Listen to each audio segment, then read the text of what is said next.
Even though we're still a year and a half away, the Modern Warfare 4 leak train doesn't stop. Today we're taking a look at new details surrounding DMZ 2.0 and what gameplay changes appear to be on their way for the mode upcoming, likely to be their third mode with the Modern Warfare 4 title this time around, not necessarily Spec Ops. So drop your thoughts, drop a like, make sure to subscribe for more Modern Warfare 4 and other FPS coverage. There's a lot more to discuss before that, obviously, and if you want to join in on the conversations live, head over to the Twitch link down below as we're getting live over there quite a bit more.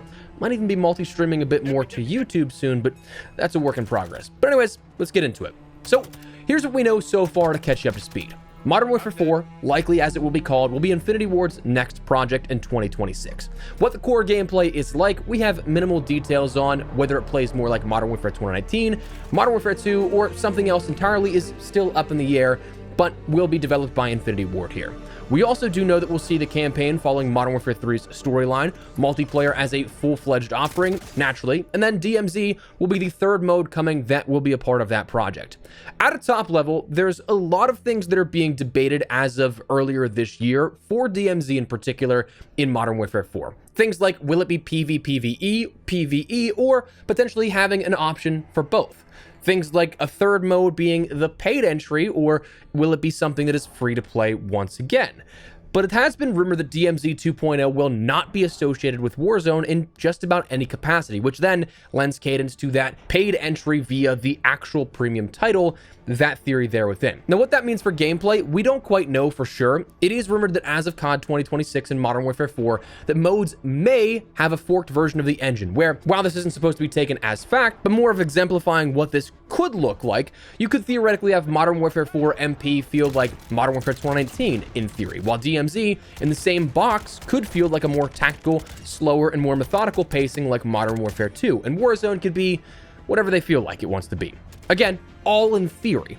This case of being disconnected is also proposed further, where DMZ apparently will be multiple maps, but those maps are going to be seen in Ground War. That Warzone then would for once be its own unique map, where segments of the multiplayer offering come from DMZ, and not necessarily the Warzone map like we've seen from Verdansk in Modern Warfare 2019, Al Mazrah in Modern Warfare 2, and Urzikstan in Modern Warfare 3. Now, yes, probably not the best wording to say, for once it's its own unique thing, because we didn't see the Ground War maps coming from Caldera, we haven't seen Ground War maps in Black Ops 6 being from Verdansk once again, but you get what I mean. But anyways, for DMZ in particular, it's been previously rumored that we'll see newly enhanced AI that will be introduced with Modern Warfare 4, 12 to 16 teams of 3 for each match, designated DMZ maps, major updates every 2 seasons with smaller updates every season and mid-season sprinkled in between there, 4 maps and a headquarters at launch, DMZ being a separate mode from Warzone and MP, again kind of throwing into that idea that maybe it'll feel a little bit different, events that will occur during matches that are crucial to your survival, and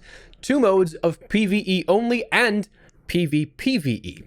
That was kind of where we were up until recently. Some things kind of like backing up former rumors, more rumors coming out, but that brings us to the newer reporting from Reality UK, a prominent leaker in the space, where he has alleged recently the DMZ 2.0 will feature a new point of interest difficulty labeled Extreme, DMZ having weather cycles of default, fog, rain, rain heavy, snow, snow heavy, and wind.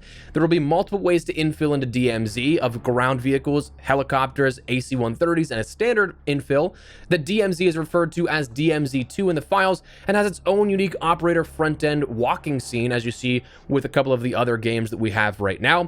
And the DMZ will also have a 3D printer of some sorts, not much to go off of, but it exists. So let's break these down a little bit here with this, because I think there's a decent bit that we can talk about in regards to each of these new sort of rumors on the scene. Dynamic weather cycles is one that is kind of new, kind of not, but I do like the sound of. Vonda was the first to introduce this in the sort of Warzone era with fog systems, where I think probably, I don't know if it would be the catalyst is the best word for it, but like this is where the tech started. And I wouldn't be surprised if Vonda was always that sort of blueprint, that starting point where that was the testing ground for what they could do, where later in their next game, it would make sense that they'd end up being able to implement this on a larger scale. I do personally really like the idea of having dynamic weather cycles. I think it adds not only to the atmosphere of each of these matches, but also adds for the gameplay alterations a way that not every single match will feel the same. Like yes, Battle Royale, DMZ, in a slight sense, are sandbox modes where not every single gameplay loop will be the same. Something will happen differently from game over game. But I think this adds even more variance that adds a level of challenge, a level of alteration in how you approach situations and things alike. So I do like the sound of that.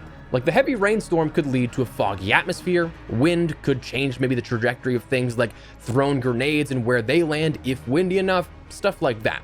Though the one that I'm personally really looking forward to is the snow, because that signifies that we should have a DMZ map that is based in the snow. And I feel like of all the combat types in COD history in the last 10 years, there's been a significant lack of snow maps.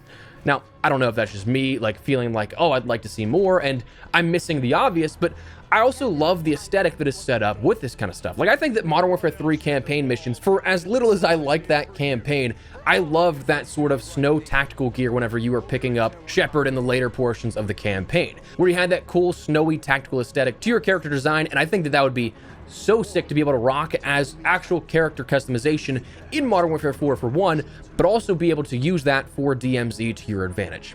That's just me though. The extreme level of difficulty, I think, poses very cool and unique opportunities.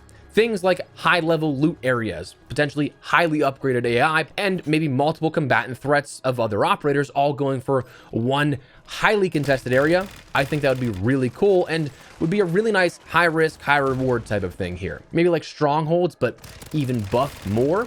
But I think it just poses a really cool opportunity to take what we saw with DMZ and ramp it up to 11, if you will. Hope that does become something within DMZ 2.0. The multiple infill options, this I think is truly just an evolution of how you'll see yourself entering the match, and not much more beyond that. In DMZ, you simply had that sort of GTA style top-down loading screen looking approach where you were given the TAC map style display and then you flew into a given set spawn point.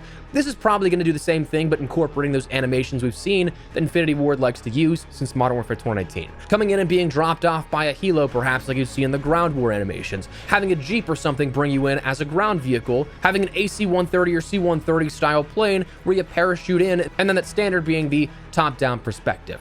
I would also be curious if, and this is pure speculation, like please do not take this as something that is a part of a leak or reading into something like this, but more so my own pure speculation, I'd be curious if this was also a way to allow players to join matches in progress by having these sorts of protected sequences where you have that infill and then you're safe once you get in for a limited amount of time. I think that'd be really interesting, and I feel like with Modern Warfare 3 and the sort of Halloween sandbox mode they had where it was just an hour-long match, I'd be very curious if that would be something that they play around with in the future, where you have longer matches of DMZ, but you could join at later points instead of just having a new server start every single time there's 12 to 16 players in that match. So that'd be interesting for sure, I think, but we'll have to wait and see. And finally, a 3D printed machine of some kind. I have ideas, all of which again are pure speculation, so don't read too far into it, but my mind immediately goes to something like a 3D printed attachment set that you could end up kitting your weapon with makeshift hand grips or stock modifications or something. Kind of like in the vein of aftermarket parts, but to a lesser degree for one, and perhaps something that is housed exclusively in DMZ, allowing you to maybe collect more spare parts that could end up upgrading attachments and whatnot, adding a bit more value to those otherwise useless items you'd see and find all around DMZ locations in Modern Warfare 2. Because listen, there was a decent bit of stuff you could find, but how much of that was truly useless junk that you'd have to either sell at a buy station for a couple $100 going for some utility like a UAV or whatever the case, or you had one super obscure thing used in a crafting recipe or a mission quest item.